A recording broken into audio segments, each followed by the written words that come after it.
Salut les gens, alors petite vidéo de milieu de mois. En milieu de mois, en fait, je vais faire une petite vidéo de suivi du potager. Donc bon, à cette époque-ci de l'année, en janvier, pas grand-chose à faire. Donc juste on va faire une petite récolte de légumes. C'est l'hiver, il fait froid. On va en profiter pour faire une bonne soupe réconfortante. Donc on va cuire un peu de poireaux, un peu de carottes, céleri. Qu'est-ce qu'il manque encore pour faire de la soupe? Des navets. Et puis après, derrière, on ira chercher dans la réserve les pommes de terre et les oignons qui nous manquent. Allez, on y va. On va acheter une paire de carottes. Alors, on s'est tapé 15-20 mm de pluie là, en l'espace de 3 jours. Plus 40 mm en début de semaine. Alors, je vous raconte pas. Le pas de télé, il tient bien son surnom, parce que alors, c'est trempé de chez trempé. Une catastrophe. Ouais, bon.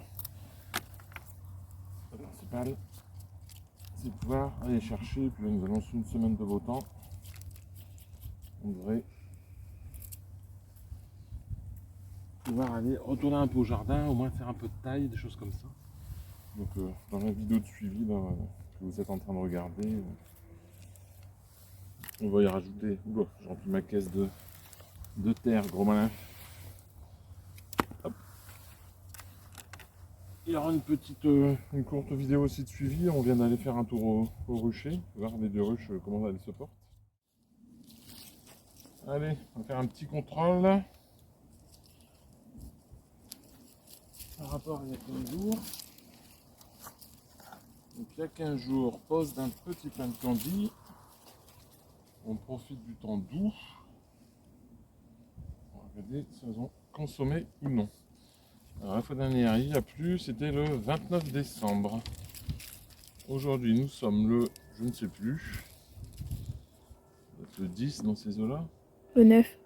10 janvier 2022. Alors, on va juste vérifier nourrissement. On avait mis un candy. Ok, ils ont attaqué. Ça y est, Chippy, elle n'est pas d'accord, encore un coup. Allez, ça a séché, on rentre ça. Une fiche de suivi pour les ruches. Vas-y, gamme, avance. Donc on voit, elles ont consommé une partie du pain de candy que j'ai mis. Donc a priori, c'est que ça commence peut-être à manquer un peu de réserve à l'intérieur. Les réserves n'étaient pas énormes avec l'année pourrie de 2021. Donc voilà. Allez, on les embête pas plus longtemps. On va les refroidir. On referme. Hop.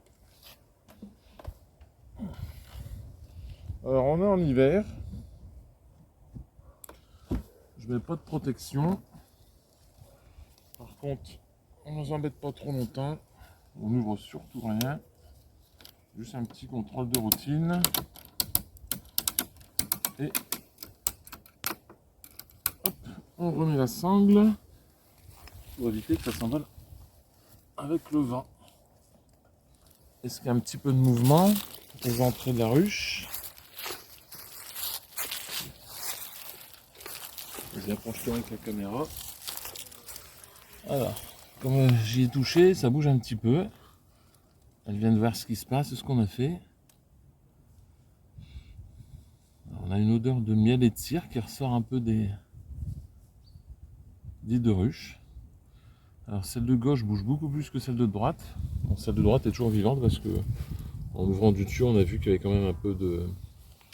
Le pain a été attaqué aussi, mais moi de chez moi que la deuxième. Il y a une ou deux sorties d'abeilles sur la deuxième. Allez, on coupe. Ça sera dans la vidéo aussi du jour.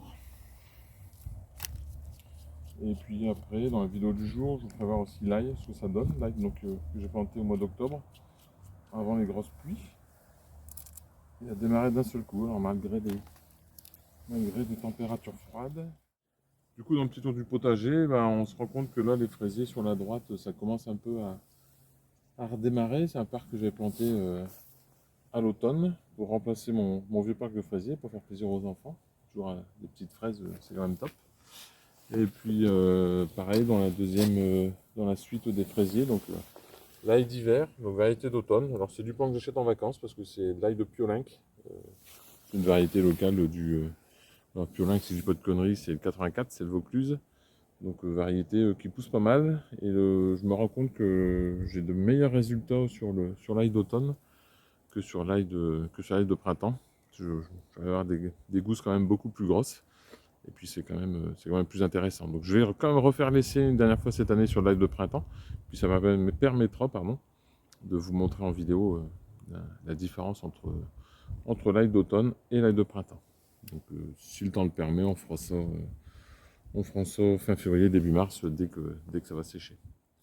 Et puis je vous montrerai aussi, je viens de recevoir donc mes 2 serres, j'ai profité des soldes. J'ai acheté 2 serres en solde pour remplacer l'ancienne. Donc comme ça je vais pouvoir vous montrer ça. Là il y a encore une petite. Et on va quoi faire de la soupe pour la semaine. Bon, on voit qu'il y a eu beaucoup de pluie, certaines sont fendues. Ça n'empêche pas d'en avoir suffisamment. Bon, avec les 4 routes qui nous restent, on a encore de quoi faire une bonne partie d'hiver. Allez, on avance. On va au poireau. Caméraman, suivez-moi. Hop. Bon alors les poireaux, cette année, c'est la grosse. Cette année, c'est pas que cette année, mais comme les années suivantes, c'est catastrophique. Alors je vais vous montrer pourquoi. Alors, on va arracher 4-5 pour faire la soupe. Alors pourquoi c'est catastrophique? Alors j'étais bien parti. Et puis donc, alors je sais pas ce que ça donne, je vais essayer de le mettre derrière. Vous voyez. Alors est-ce qu'il va faire la mise au point?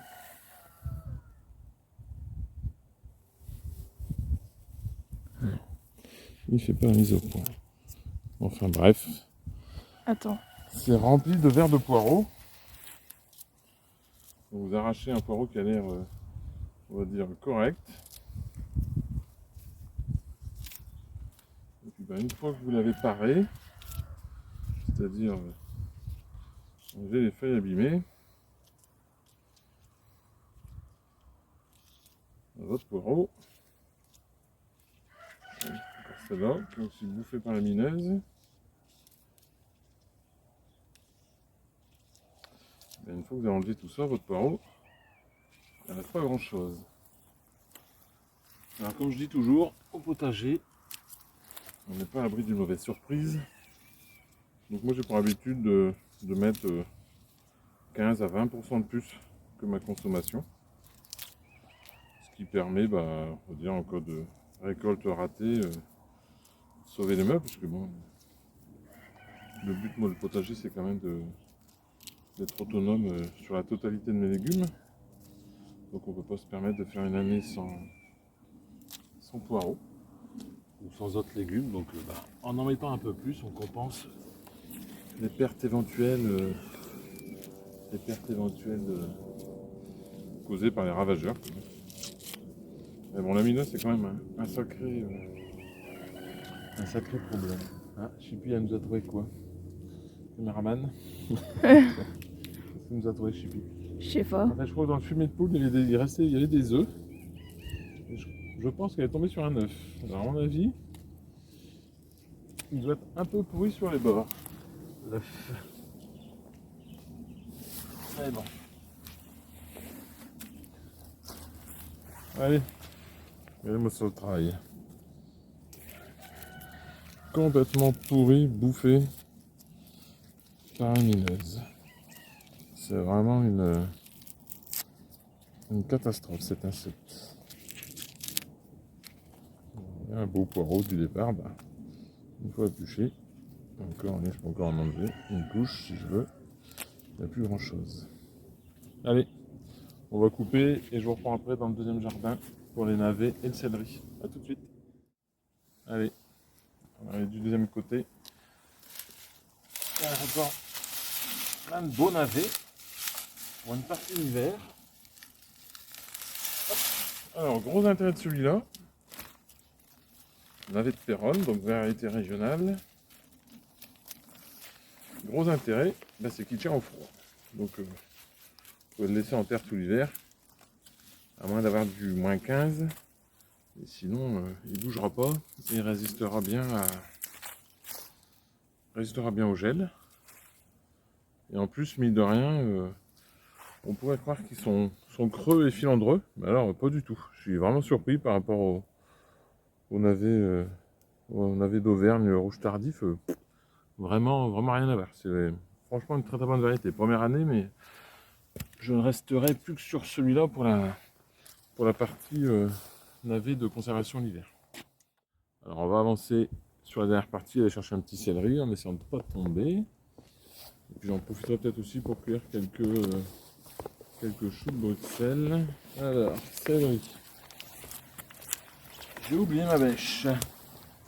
Alors, comment vais-je faire? Hop, déjà, on va enlever ça. Est-ce qu'ils ont gelé? Est-ce qu'ils n'ont pas gelé? Et bien, comme j'ai pas de bêche, on va faire ça à l'ancienne. Hop. Voilà. Alors, cette année, comme tous les ans, j'ai acheté du plant de céleri que j'ai repiqué. C'était un bide, c'est-à-dire que les plants, avec le froid d'avril, et ben, tout est monté à graines, donc j'ai pas mangé un céleri. Et puis j'avais fait l'essai cette année de faire mon plan moi-même, donc semé un peu tardivement par contre. Et malgré tout, alors ils ont grossi vraiment sur le tard, à partir de septembre. Encore on a manqué un peu de chaleur, alors ils sont pas forcément si beaux. Alors c'est pareil, cette année c'est une catastrophe, hein, les petites limaces là avec la pluie, on a eu que ça. Et donc je disais, ouais, ils ont eu un peu de mal, ils ont poussé vraiment que sur septembre. Mais au final, c'est plutôt pas mal. Donc l'année prochaine, on doublera la quantité. Au lieu d'en faire une route, on en fera le double. Et puis du céleri, ça fait toujours plaisir. La moitié dans la soupe, et puis l'autre, la moitié dans la semaine en rémoulade. Des petites crudités à cette époque-ci de l'année, c'est quand même bien appréciable. Bon voilà, alors dernière petite chose. On va regarder si oui ou non. Alors là, il y avait un parc de fraises aussi que j'avais refait. Alors ça ressemble plus à rien, c'est le carnage. On va regarder si on a un peu de choux de Bruxelles. Cette année, ils sont pas bien beaux. Ils sont pas très serrés. Mais bon. Une petite poêlée de choux de Bruxelles. Avec une petite côte de porc. Ouais. Pareil, il n'y a rien de tel. Alors le petit conseil perso que moi je donne sur les choux de Bruxelles, en début de saison, quand vous vous rendez compte que ça grossit pas bien, que ça va pas être extraordinaire, allez, ça on jette. Il faut pas hésiter à enlever les petits choux de Bruxelles, il y en a comme ça. Faut pas hésiter à enlever les petits choux de Bruxelles, de toute façon ils donneront rien. Enlevez les feuilles jaunes au fur et à mesure où ça jaunit aussi. Et le fait d'enlever vos choux de Bruxelles, on va dire qui ne sont pas développés sur la base de la tige, ça permet de concentrer la sève sur ce duo. Et vous voyez, ce duo était petit à peu près de cette taille-là, comme à mon pouce. Et le fait d'avoir viré tous les petits amorphes, vraiment tout les kikis du bas, ça permet de faire grossir ce duo. Alors, on a toujours peur de le faire, quoi, mais il ne faut pas hésiter. De toute façon, ça permet de garder la sève sur le haut. Et puis d'avoir des plus beaux choux de Bruxelles en hauteur. Hop. Voilà. Alors celui-là, ça donnera rien. Ça donnera rien. Ça, je pense pas non plus. Mais on va quand même enlever ceux-là. On va essayer de faire grossir le dessus. Ça donnera rien. Ça non plus. Alors là, vous voyez, par contre là, ça commence un peu à grossir. Donc, je pense que je les aurai un peu plus tardivement. Ceux-là, on va s'ouvrir. Autant les enlever. Hop. Enlever les feuilles jaunes. Bon, je suis de Bruxelles, ça va y en avoir encore un peu. Il y a un pied là-bas au fond. Capo Herman, on va les marquer.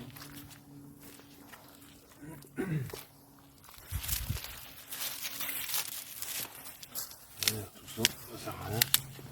Ça grossira pas, ça donnera rien. Autant avantager ceux du haut. Et manger quelque chose. Ouais, c'est vrai que c'est pareil que je pensais, mais ils sont pas serrés. Ça va pas donner grand chose tout ça. Allez, on va couper pour le moment et je vous reprends après pour parler un peu de taille. Alors ça au printemps, ce qui est là et là, je vous montrerai quand ça aura démarré. Ou là on aurait presque pu le faire là. C'est con, j'ai coupé la branche là-bas. C'est des plis de réglisse. Alors c'est pas des plantes qu'on trouve par chez nous dans le nord. J'ai eu le pied un petit papy dans le sud de la France. Et honnêtement, celui qui aime bien les bâtons de réglisse, il suffit juste d'arracher un pied avec les racines. Et puis en fait, ce qui se mange, le bâton de réglisse, c'est pas la tige, mais ce sont les racines sous terre, donc bien lavées, bien nettoyées. Et puis vous récupérez la tige pour faire un bâton de réglisse. Alors, on va regarder, il y en a une là. Est-ce qu'en tirant dessus, j'arrive à en avoir? En plus, ça a l'intérêt de brajonner. Alors, voici à deux mains. Voilà. Alors, comment faire un beau bâton de réglisse? Hop. On coupe tout ce qui sort du sol. Vous voyez la belle couleur jaune de la réglisse. Oula. On coupe. On coupe. Ça après, on ira le passer sous l'eau. Ah, c'est dommage, vous n'avez pas l'odeur. Mais alors, l'odeur de réglisse, c'est top. Alors, je vais mettre quelque part pour pas le perdre. Pour que le chien ne barque. Ça sera ma petite douceur. Alors c'est pareil. En infusion. Avec un peu de menthe ou un peu de mélisse. Top. Voilà, c'est un gros jet par contre. Celui-là, ça va quand même jaune comme ça. Voici. Voilà. La meilleure solution de traiter l'énergie des points de greffe. Alors, je ne vais pas vous faire la plate-bande complète. Par contre, donc, une fois que j'ai nettoyé un morceau comme ça, et ben, vous n'avez qu'à venir voir avec moi.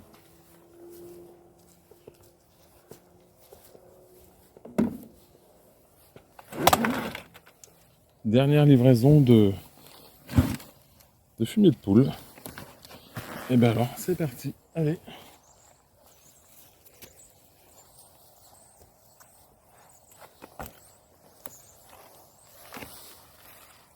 Donc, le fumier de poule.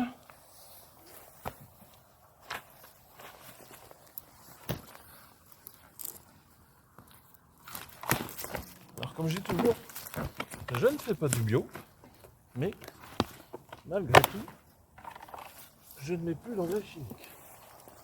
Donc, chacun fruitier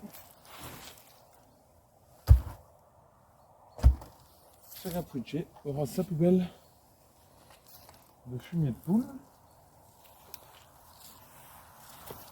Au coup dessus, on viendra mettre notre paillage. Et ce petit fumier là, qui permettra d'ouvrir le fruitier. Donc, ça c'est un abricottier. Bon, il y a quelques fraisiers entre deux, mais normalement ils se passeront à travers. Et bien ça va nourrir l'abricottier pour le reste de la saison. Je vais souffler. Bon, dans le petit tuto taille aussi, j'en ai profité pour commencer à nettoyer les aromatiques. Donc, comme dans la vidéo que j'ai commencé à tourner dimanche, je vous ai montré, j'ai vidé l'herbe, n'importe quoi. Le fumier de poule, donc un seau à chaque fruitier. Donc il me restera à étaler ça. Et donc j'ai taillé mes aromatiques. Donc ça c'est l'absinthe, variété d'Artémise. La sauge à côté. Alors la sauge j'ai laissé les tout vertes au-dessus pour être sûr que ça redémarre. Parce que la sauge si on la retaille vraiment si on la rabat fortement, ça peut arriver qu'on fasse mourir le pied. Donc en laissant des tire-sève, en laissant un peu de branches vertes au-dessus, je m'assure que le pied ne mourra pas. Et en fait, dès que je vais m'apercevoir que ça redémarrera sur la base, et ben je reviendrai retailler l'ensemble. Comme ça, moi, ce sera propre. Bon, tout ce qui est taille d'aromatique, rien de bien sorcier, hein. On peut rabattre, même principe que pour les arbustes. On enlève au centre des touffes, on supprime quelques grosses branches pour éclaircir le centre et donner un meilleur résultat. Pour les plantes qui ne craignent pas, on peut rabattre sévèrement. Là, ici, c'était les pieds de menthe avec un fraisier qui s'est incrusté au milieu. Donc la menthe, on taillera. Et ça va bien. Idem de l'autre côté, il reste des aromatiques. Toute la taille est faite. Bon, donc dans cette petite, on va dire, de vidéo de milieu de mois de tour du jardin, voici l'achat du jour. Donc j'ai profité de cette période de solde. Donc j'avais un projet, comme dit dans la présentation, de modifier, de remplacer totalement ma serre. En fait, la première serre initiale, c'est une serre que j'avais bricolée pour la rallonger. Une serre que j'avais achetée en solde 50 € parce que le magasin où je l'ai acheté, ils avaient roulé dessus avec un chariot élévateur, donc les tubes sont pliés, il n'y a rien de droit, c'est pas top. Et puis je voulais aussi agrandir ma serre de manière à pouvoir aller jusqu'à l'autre extrémité du jardin, donc faire la largeur totale. Donc j'ai profité des soldes de cette année. J'ai acheté, alors là vous en voyez deux, il y en a une autre qui n'est pas en carton, qui est elle totalement en vrac, sans bâche, sans rien par contre. J'ai acheté donc trois serres en solde. Donc des serres qui normalement valent 250, 299 €. J'ai eu à 100 € pièce. Alors 3, ça fait un bel investissement quand même. Ça va pas être évident de rentabiliser ça la première année. Donc on va essayer de voir pour amortir ça sur 4 ans. On va partir sur cette base-là. Donc normalement, elles sont complètes. Bon, les cartons sont en triste état, mais à première vue, l'intérieur c'est correct. Bon, on n'est pas sur la serre professionnelle, hein, c'est du tube de 25. Par contre, à mon échelle, c'est largement suffisant. Je suis pas, n'étant pas un fan de la serre, ce sera bien suffisant pour préparer la saison et puis gagner un peu de temps en début de saison et prolonger aussi un peu la culture des légumes en période hivernale. Donc, alors du coup, par contre, cette semaine, j'étais censé faire ça, mais comme j'ai attendu les soldes, du coup, je ne sais pas fait. La semaine prochaine, vous trouverez une petite vidéo plus avec un tuto sur la taille. N'ayant pas le temps de monter ça cette semaine, j'ai attaqué la taille des arbres, arbustes et du reste du jardin. Donc ça, vous allez voir dans le restant au cours de cette vidéo ce que j'ai fait. Et puis donc la serre, moi qui pensais attaquer quelques petits semis cette semaine, où en plus le temps du nord est bien maussade, bien grisâtre. Bon, j'ai préféré faire ma taille, reporter d'une semaine la serre. De toute façon, ça ne changera pas la face du monde. Étant donné que je ne chauffe pas la serre, c'est pas bien grave. Et puis on prendra le temps. Alors, dimanche, j'aurai pas le temps non plus. Donc je suis pas sûr que ce soit monté avant la fin du mois de janvier. Mais bon, on va faire le maximum pour que ce soit visible sur la chaîne et puis qu'on puisse faire ensemble les premiers semis. Bon, donc conclusion de cette fin de mois, la taille est bien attaquée, le fumier est fini d'étaler partout dans le jardin, partout au pied des arbres fruitiers, donc ce côté-là c'est bon aussi, le potager est quasi propre, il reste un peu de finition à faire à droite à gauche, et puis le gros hic pour le moment c'est la serre tunnel qui n'est pas montée, donc il va me faire prendre pour l'instant du retard un peu sur le début de saison. Moi qui voulais commencer tôt, je suis un peu pris de court. C'est pas bien grave, on essaiera de rattraper ça d'ici la fin du mois. Semaine prochaine, je ne sais plus si je l'ai dit auparavant, donc un petit tuto sur la taille des arbustes à fleurs, donc chose que je fais en janvier. Et puis voilà, normalement donc je n'ai rien oublié. Je vous souhaite à tous une bonne fin de journée en espérant avoir un peu de soleil dans les jours qui viennent. Et puis je vous dis à tous à très bientôt pour la prochaine vidéo. N'hésitez pas à vous abonner, liker, les questions en commentaire. Et à plus. Allez, salut.